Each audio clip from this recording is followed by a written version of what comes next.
Alright guys, welcome back to a second video, a quick update. I was actually getting leaks a little bit from my last video, which shows you how to fill the pod, which it is a great tutorial, but the one thing I left out, which this is 100% how to get zero leaks. So once it's filled up and you get the cap on, you can also do this when you have the cap off, but when it's turned upside down, you're gonna wanna squeeze the side and allow the bubbles to rise.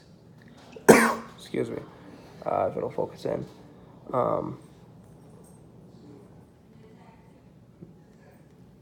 See those bubbles rising on the right side there?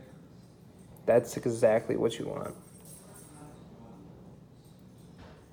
So once you get those out of there, it basically releases the pockets in the bottom, which is where the leaks come from, and you will not get any leaks. If you do, leave a comment and I'll try to explain it to you. That just might mean you didn't squeeze it enough and there's still air pockets in the bottom. So hope this helped out, guys.